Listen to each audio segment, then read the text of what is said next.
Hi class, this is a recap of today's lesson. I will also upload the PowerPoint slides from this presentation that has the homework that I assigned today in class. This presentation will recap what we did today, and it'll also help explain the homework. In today's class, we talked about how the Earth orbits the Sun and how it impacts our seasons.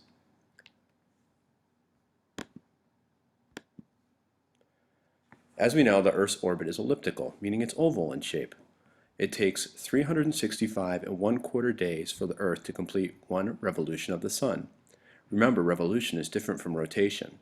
As we learned yesterday, the Earth rotates on its axis, which takes 24 hours. That leads to day and night. We know that the orbit of the Sun, the revolution, impacts seasons. That takes 365 and 1/4 days. So, as we discussed today, what happens to that quarter of a day? Well, certainly we don't have a quarter day on the calendar. Well, what happens, we know that if you add 4 quarters together, you get one whole. Every 4 years, we have one extra day. That is our leap year, which, as we discussed today, occurs on February 29th. As we noted, the Earth's orbit of the Sun impacts the seasons. If you can see on the screen above, we'll start with September. That's the autumnal equinox. Remember, equa means, think of the word equal. It means half or equal. So the prefix equa means that half of the Sun, half of the Earth is receiving the Earth's sunlight. So right now, if we start on September 22nd or 23rd, the Sun's light is shining directly at the equator. As the Earth continues to revolve around the Sun, due to the tilt of the axis, different parts of the Earth get more or less sunlight. Remember, the Earth is tilted at 23.5 degrees. We'll explore this a little bit more in detail in the upcoming slides. Because of the tilt, we know the Sun's rays do not shine directly on the northern and southern hemisphere. Let's take a look at another slide that explains it in a little more detail. Let's examine the summer solstice. Remember that the Earth is tilted at 23.5 degrees.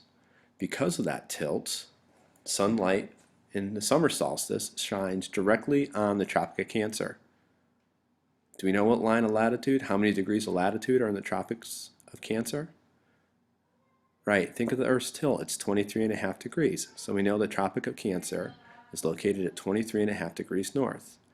As you can see in the diagram, the Sun's rays shine directly 90-degree angle on the Tropic of Cancer. You can see that the effect of this is that the northern hemisphere, the portion above the equator, gets more sunlight. You can see that North Pole, as it continues to rotate, that within the polar zone, it's always going to receive 24 hours of sunlight in the summer. And in the southern hemisphere, they'll receive 24 hours of darkness. Conversely, when we look at the winter solstice,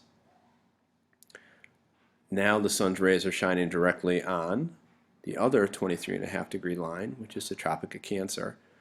The northern hemisphere, the part above the equator, receives less sunlight and shorter days. The northern pole region now receives 24 hours of darkness, while the southern pole receives 24 hours of light. So let's think about the vernal and autumnal equinox. From our vocabulary this week, we learned vernal means spring and autumnal means fall. So thinking about that, the equinox, the Sun shines directly at the equator. Remember, equa, equal? Think equa, equator. The Sun's rays hit directly the equator.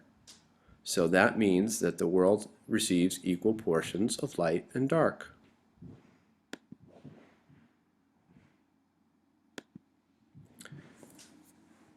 The sunlight travels in straight lines. This gives us an example of how you can see the Earth's, when the Sun hits directly in the equator, it's at 90 degrees. Imagine that flat surface, this gray line right here, and the Sun's rays hitting it, it makes a nice 90-degree angle. But we can see in the higher latitudes how the surface of the Earth is curved and the Sun's rays come in at a less steep angle. That's approximately 50 degrees. Same in the south. So as you move up and down along the surface away from the Sun, the sunlight comes in at a steeper or less angle depending on the curvature of the Earth's surface. So let's do a quick recap. The Earth takes 365 1/4 days to orbit the Sun. As the Earth orbits, its axis is tilted and it causes the northern and southern hemispheres to receive different amount of sunlight, the northern and southern hemispheres to have opposite seasons. The summer solstice is on about June 21st. The northern hemisphere is tilted toward the sun, meaning more sunlight and warmer, longer days. The winter solstice, which is about December 21st, the northern hemisphere is tilted away from the sun, meaning less sunlight and colder, shorter days. The vernal spring equinox is around March 21st, and it means equal days of night, equal day and night, and same with the autumnal equinox, which is around September 22nd. It also has equal days of light and sun. In the PowerPoint presentation that's attached, you can see this excellent 6-minute YouTube video explaining the Earth's orbit, and also some interesting links from AccuWeather and from the U.S. Naval Observatory.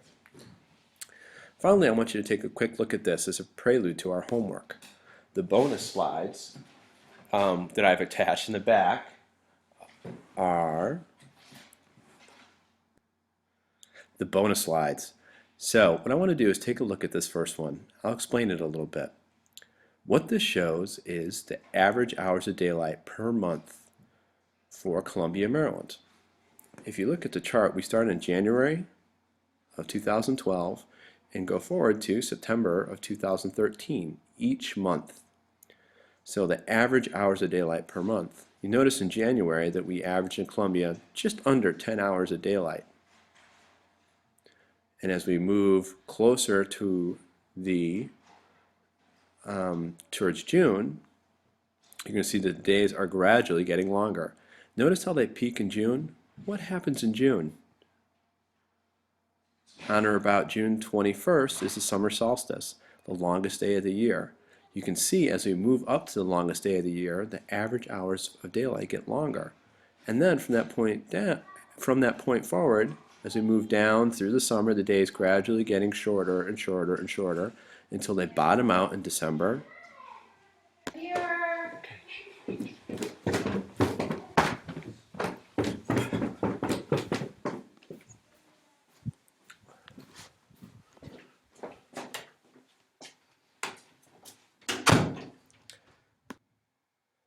So, we know which month has the highest average hours of daylight. We already showed you it was June. Why is that again? And which month has the lowest average hours of daylight? Well, why is that? Do you see a pattern emerging? Now compare this image to the next slide, which is of Barrow, Alaska. Which month do you think has the highest average hours of daylight? Well, you can see it's near 24 in June. Well, why is that? Again, which month has the lowest average hours of daylight? Why? Do you see a pattern emerging? Can you please explain it? So your homework is to go to Mrs. Brown's website and click on the class link.